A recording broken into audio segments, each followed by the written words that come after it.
Hello everyone, कैसे हैं आप लोग। आज हम इस वीडियो में बात करेंगे कि जो बच्चे पढ़ाई में कमज़ोर हैं वो क्यों कमज़ोर हैं और उन्हें किन बातों पे ध्यान देना चाहिए कि वो अपने आप का पढ़ाई का लेवल अप कर सकें।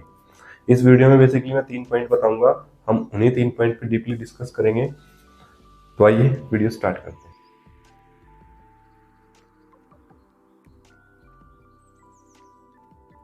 अगर मैं आपसे जापानीज या चाइनीज भाषा में कोई सवाल पूछूं तो यकीनन आप उसका जवाब नहीं दे पाएंगे, चाहे मेरा सवाल कितना भी साधारण ही क्यों ना हो।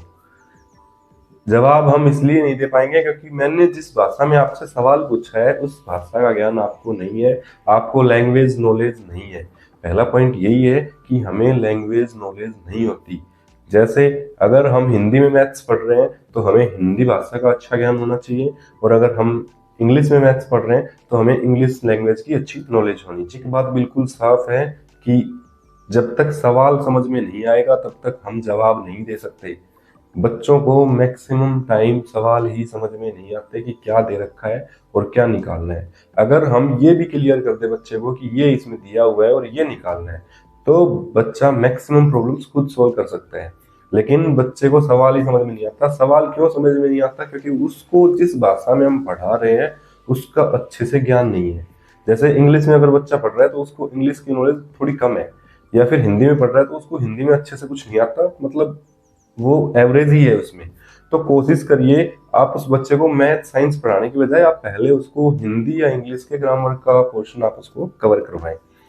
जनरली ये देखा जाता है कि जो बच्चे इंग्लिश या हिंदी में कमजोर हैं वो जनरली सभी सब्जेक्ट्स में ही कमजोर होते हैं।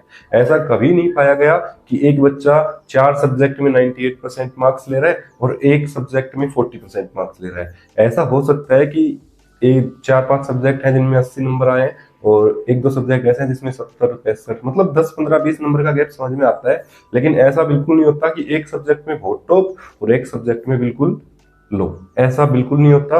क्यों नहीं होता? क्योंकि जिन बच्चों की लैंग्वेज नॉलेज सही है वो उसी तरीके से मैथ्स को पढ़ेगा, वो उसी तरीके से साइंस को पढ़ेगा, क्योंकि उन्हें पता है कि क्वेश्चन में क्या दे रखा है और हमें क्या करना है। जब तक ये समझ में नहीं आएगा तब तक हम नहीं पढ़ सकते।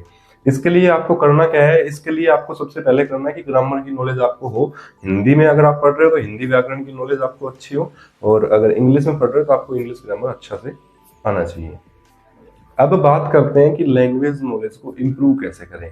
तो उसके लिए 2-3 छोटे छोटे स्टेप्स हैं। सबसे पहला स्टेप तो आपको कोशिश करनी चाहिए कि आप अपनी प्राइमरी लैंग्वेज में ही पढ़ें। जैसे प्राइमरी लैंग्वेज मतलब टंग लैंग्वेज, जो आपने बचपन में जब 2-4-5 साल का बच्चा होता है जब वो बोलना सीखता है तब वो जिस लैंग्वेज में सीखता है आप उसी में पढ़ें। कोशिश करें ऐसा, और ऐसा करोगे तो आपके रिजल्ट्स बहुत बेटर आएंगे। लेकिन फिर भी अगर ऐसा है कि हमारी प्राइमरी लैंग्वेज में हम नहीं पढ़ सकते और हमें हमारी प्राइमरी लैंग्वेज को स्किप आउट करके किसी सेकेंडरी लैंग्वेज पे पहुंचना पड़ रहा है, तो उस केस में हमें उस सेकेंडरी लैंग्वेज के ग्रामेटिकल पोर्शन को अच्छे से पढ़ना है। उसके अल्फाबेट्स, वोवल्स और उसका ग्रामेटिकल पोर्शन अच्छे से क्लियर करना है। हमें बेशक बोलना ना आता हो लेकिन हम इतना करें कि हम लिखा हुआ देख लें तो हम समझ पाए और हम अपने हिसाब से लिख पाए।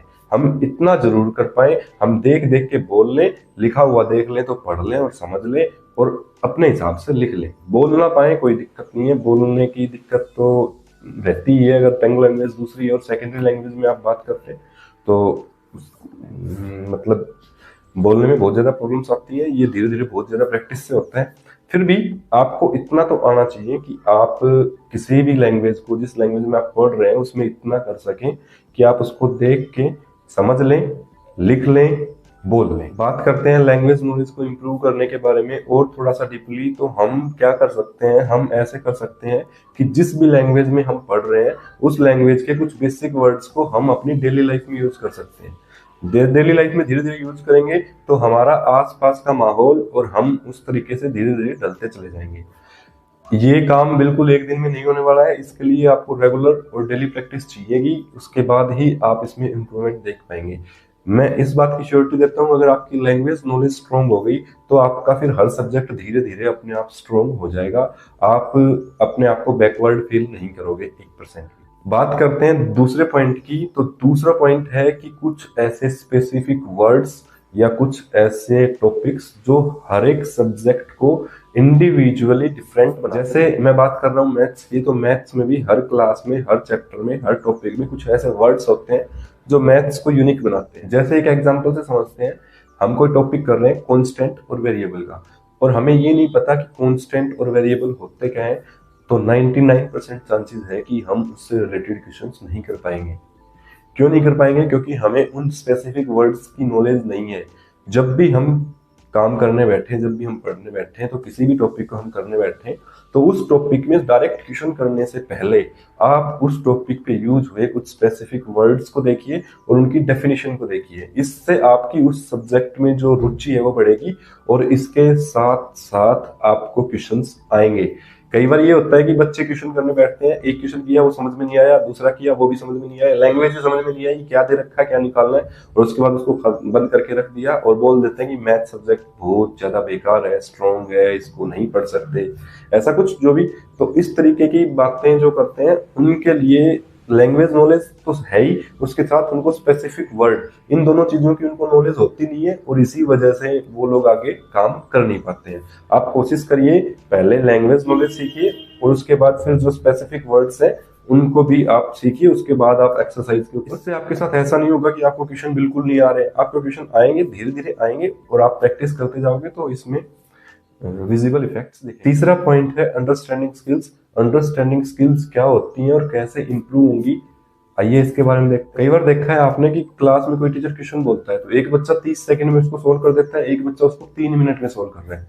क्वेश्चन दोनों का आता है, लेकिन एक 30 सेकंड में सोल्व कर रहा है, एक 3 मिनट में सोल्व कर रहा है। डिफरेंस कहाँ है? डिफरेंस है अंडरस्टैंडिंग स्किल्स में। जो लेट कर रहा है उसकी अंडरस्टैंडिंग स्किल्स वीक है और जो जल्दी कर रहा है उसकी अंडरस्टैंडिंग स्किल्स स्ट्रॉन्ग है। अंडरस्टैंडिंग स्किल्स से आप टाइम तो बचाओगे ही, साथ में आप एक्यूरेट भी रहोगे, आपकी एक्यूरेसी भी बहुत स्ट्रॉन्ग होगी। बात आती है अंडरस्टैंडिंग स्किल्स को बढ़ाएं कैसे, इंप्रूव कैसे करें। छोटे छोटे स्टेप्स होते हैं, आपको माइंड एक्टिविटीज करनी है कि दिमाग पे जोर पड़े। जैसे एक एग्जांपल से, आप अगर राइट हैंडी हैं, आप हमेशा राइट हैंड से काम करते हैं, तो आप एक दिन लेफ्ट हैंड से प्रेस करके देखिए। फिर थोड़े सब जब आप लेफ्ट हैंड से करेंगे तो ऑटोमेटिक माइंड पे थोड़ा सा जोर पड़ेगा। अब आप बोलोगे कि ये क्या बता दिया, ये बिल्कुल छोटे छोटे इफेक्ट हैं जो आपको धीरे धीरे आपकी लाइफ में चेंज लेके आएंगे। बात करते हैं दूसरे स्टेप की, जिससे कि हम अंडरस्टैंडिंग स्किल्स को इंप्रूव कर सकें।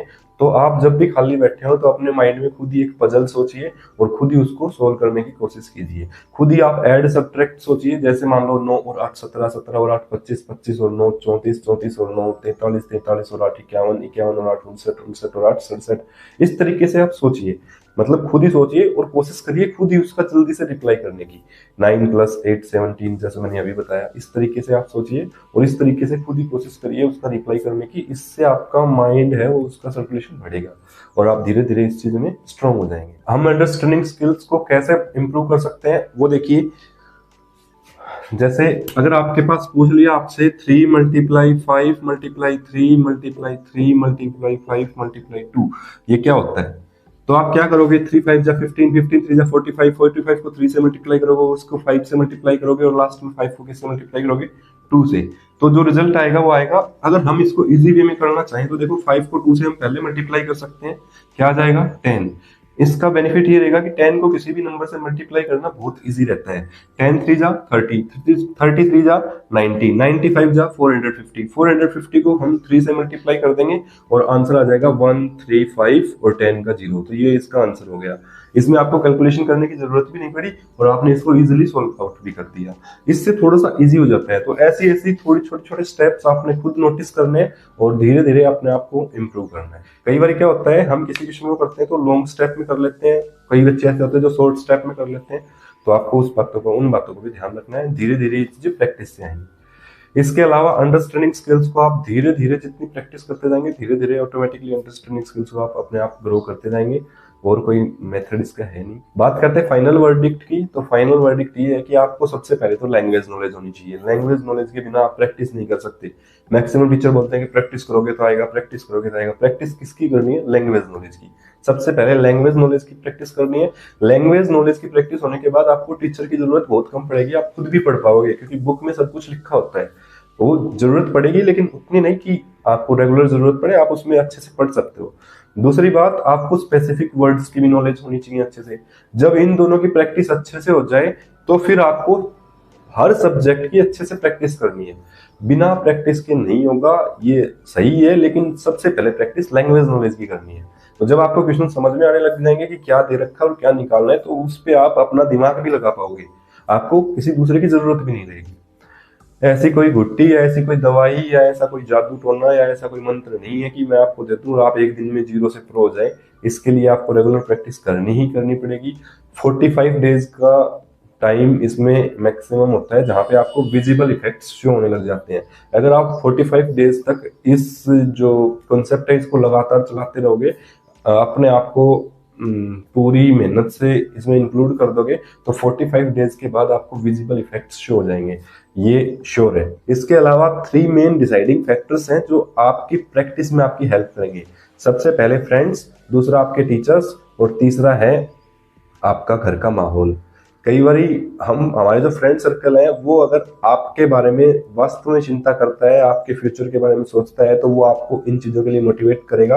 आपके आसपास के दोस्त आपको बोलेंगे कि आओ पढ़ते हैं, तभी आप पढ़ पाओगे। अगर उन्होंने बोल दिया कि चलो कहीं बाहर चलते हैं, तो इस तरीके के अगर फ्रेंड सर्कल होंगे तो फिर आप बिल्कुल भी फ्रेंड सर्कल से बाहर नहीं निकल पाओगे, आप नहीं पढ़ पाओगे। आप डेली ये सोच लोगे कि करेंगे, लेकिन वो आज नहीं कल से स्टार्ट करेंगे, ऐसा रोजाना होता रहेगा और आप कभी स्टार्ट नहीं कर पाओगे। दूसरा डिसाइडिंग फैक्टर है टीचर्स। जो कई बार जो बड़े बुजुर्ग हैं वो बोलते हैं कि सारे टीचर एक जैसे होते हैं, पढ़ने वाले की नीयत होनी चाहिए, पढ़ने वाले को पढ़ा। ऐसा बिल्कुल नहीं है, गलत है ये बात। पढ़ाने वाले के ऊपर पूरा डिपेंड होता है कि पढ़ाने वाला आपको किस तरीके से पढ़ा रहा है। आपको जिस तरीके से वो पढ़ा रहा है उसी हिसाब से आप पढ़ेंगे। कई टीचर्स ऐसे होते हैं जिनको नॉलेज होती है लेकिन पढ़ाना नहीं आता। कई टीचर ऐसे होते हैं जिन्हें नॉलेज नहीं होती लेकिन फिर भी उन्हें पढ़ाना बहुत अच्छा आता है, वो अपनी बात बच्चों को समझाना जानते हैं। तो दोनों अलग अलग बातें हैं, और आपका टीचर भी इस बात को डिसाइड करेगा कि आपका जो स्टडी आईक्यू लेवल है वो कितना है। और तीसरा जो सबसे मेन है वो है आपका परिवार का माहौल। अगर आपके परिवार में आपके पेरेंट्स या आपके आसपास में कोई ऐसे बोल रहा है कि तू तो नहीं पढ़ सकता, तू तो नहीं कर सकता, तू तो नालायक है, तो ये चीजें आपको कहीं ना कहीं मेंटली डिप्रेस्ड करती हैं। आपके माँ बाप को आपको मोटिवेट करते रहना चाहिए कि बेटा सब कुछ हो जाएगा, तू आराम से बैठ के पढ़ेगा ना तो सारा कुछ हो जाएगा। जनरली जो मिडिल क्लास फैमिलीज हैं उनमें या तो माँ बाप मोटिवेट नहीं करते, और मोटिवेट करते हैं तो इस तरीके से करते हैं कि आधा घंटा पौन घंटा उनका पूरा लैंग्वेज मतलब भाषण चलता है, और आधे पौन घंटे में बच्चे के माइंड के अंदर वो चीजें घूमने लग जाती हैं। उसके बाद वो चाह के भी नहीं पढ़ सकते। अगर उसी चीज को आधे पौने घंटे की जगह रोजाना हम 2-2 मिनट में डिवाइड कर दें, जो हम 15 दिन में एक बार आधे घंटे का भाषण दे रहे हैं उसको अगर हम 15 दिन में 2-2 मिनट का डिवाइड कर दें, तो उससे क्या होगा, उससे बच्चा मोटिवेट भी होगा और उसकी विल पावर भी स्ट्रांग होगी और वो कुछ करेगा भी। लेकिन हम जनरली करते क्या है कि तू तो नालायक है, ये बातें बोलने से बच्चा मेंटली डिप्रेस्ड होता है। ऐसी बातें बच्चे को कभी ना बोलने, और कोशिश करें उसके साथ उसके फ्रेंड की तरह रहें, तभी बच्चा अच्छे से सक्सेस हो पाए। इस वीडियो में तो बस इतना ही। अगर आपको ये वीडियो पसंद आया तो इसे लाइक कर दीजिएगा, इस चैनल को सब्सक्राइब कर लीजिएगा, जिसको भी इस वीडियो की जरूरत है उसके साथ इसे शेयर कर दीजिएगा। मिलते हैं अगली किसी वीडियो में। Thank you, thanks.